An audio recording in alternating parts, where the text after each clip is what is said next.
So I'm back with a little unemployment update. This one is a little bit unexpected for some of you guys, and I'm gonna have another follow-up video after this one. But I just want to throw out there. So what happened with that auto detailing job in that parking garage in downtown Long Beach is, well, I started off, I got hired, and I got about a couple days a week. 3 days I think I got once on a good week, and then I got a couple days, and then I got 1 day, and then I just stopped getting called in at all. And I talked to my boss, and he said that basically it's too slow right now, and I'll give you a call when things pick up and when we need you. So, you know, it's the same story over and over and over and over again. You know, you apply and apply and apply and apply and apply, you don't get anything, but then when you do find something, it's like some kind of like little temporary, you know, temp gig or something, or it's just, you know, it doesn't go the way that the business owner planned, which I've seen a lot happen. All those people that are overly optimistic about the economy and think, oh yeah, rah rah rah, it's picking up, yeah. You know, go, business, money. And then they get out there and they're like, yeah, the economy's doing great, we're gonna do great. And then all of a sudden they're just like, oh shit, what's going on? I didn't plan for this. What's going on? I thought the economy was doing great. You know, why are sales down 50, 75%? Because the economy, you know? But some people don't get it until it slaps them in the face. Ignore that. So something kind of unexpected happened. This guy, a friend of George for Title, he was telling about doing the Home Depot day labor thing. So I gave that a try, and I found out, now this is an announcement to all the rest of you unemployed out there watching, and also I'm gonna throw in some for you critics out there also who say that I'm being too picky about work, because I started going to the Home Depot day labor site, and you got to sign up between 6 and 7 a.m. So I found out on the first day I went, and I showed up I think like around like 11 something or something like that, and they're like, oh well, sign up is only between 6 and 7. I was like, really? Oh. So I was kind of surprised about that.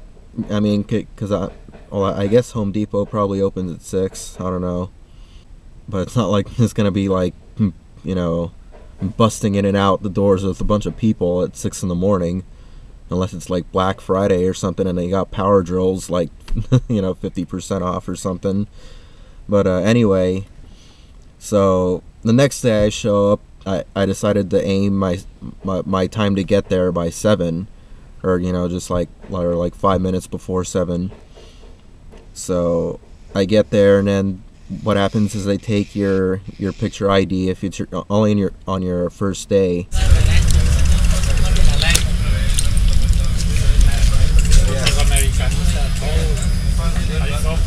I want to sign up. Picture ID? Yeah. And they take down your name and they write it down, and they give you a number, and they give you like a little ticket with a number written on the back. So how you do this? Just hang around, and when we get the job, so you're going to hear your number. Oh, okay. Just hang around. Be patient. Okay. And they have a drawing, and I'm gonna do a whole video about this. Here's a little clip for you guys to see real quick, so you kind of know what I'm talking about. They do this like a raffle thing, as a way of dividing up the jobs. It's kind of weird. Just watch this real quick.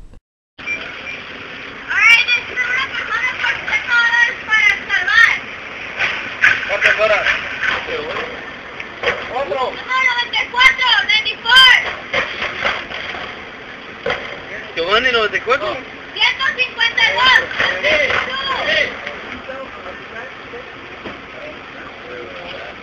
¿Sí le entendió o no? Una hora por 60 está bien.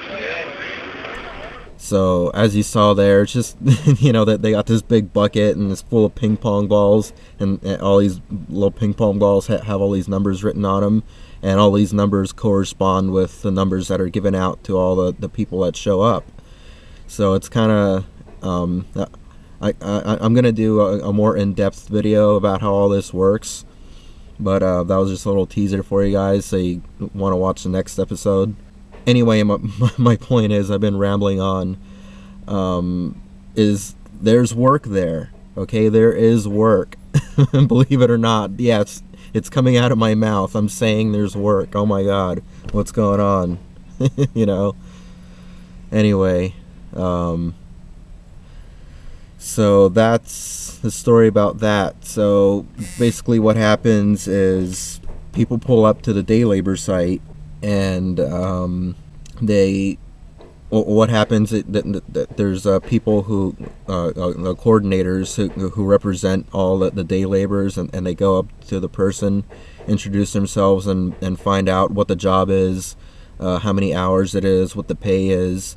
And it's typical, the customary pay is at least $10 an hour. So I wish I got a little clip of that, because I was thinking, because there's a sign up on the chain link fence, and it describes all this. In the next video, I'll show you guys what I mean. It's gonna be more in depth, like I said. So basically, what happens is I start drawing these numbers out of this bucket, and people start coming up, and if the person can do it, they take it. And that they can decline the job too, if like if they don't agree with the pay and they think it's too low, they can turn it down. Or if it's something that they don't know how to do, you know, they have to turn it down, stuff like that. And I actually got a job helping someone move, and the guy said that he was going to pay $8 an hour. And it was only me and another guy who volunteered, because what happened is they started drawing numbers and nobody was coming up. And then so they said, okay, anybody who's willing to do it, step forward. And me and one other guy stepped up out of, like, I think there was about something between 30 something or 40 something guys there, I think. Anyway, just to give you an idea. So what they did is they had us both reach into the bucket and grab a ping pong ball, you know, without looking, you know, turn away, dig in there. Sounds kind of dirty. All you perverts out there like David Ross, I know you're gonna say something stupid about that. you pick a ball, and whoever got the biggest number got the job. So it was kind of like a coin toss, basically, which they could have done. It would have been equally as. Anyway, you know what I'm trying to say. So what happened, and the numbers are kind of like strange, or like there's like really low numbers, like 2, 3, 4, 5, 6, 7, you know, those numbers, and then all of a sudden they jump to like a 300, 400, 500, 600, 700, something like that. It's kind of strange. So what happened is the guy next to me, he pulled like 40 something, and I pulled like a 900. So I got the job, and I ended up getting paid more than $8 an hour. The guy said that he could only afford $8, but what happened is I actually ended up getting $70, and I only worked about, I think, 6 or 6.5 hours, something like that. And because they were gonna do another trip back and forth, and the guy who hired me decided that I would probably go over 8 hours, so he decided to take me back to Home Depot to get my bike. And then since he had a pickup truck, he offered to give me a ride back, so I threw my bike in the back of his pickup, and he drove me back home. You know, I was tired from helping move all day, and he offered. I didn't ask, so that was pretty cool. And so that's how I've been getting work, and it's actually been being more consistent than the actual job that I got of auto detailing, which is kind of funny. So that's basically my point and my announcement to you guys out there, is if you can't find work, just hope that there's a Home Depot around you somewhere, and that you're able to find something. I know areas may be different, but apparently where I live, I can get semi-consistent work.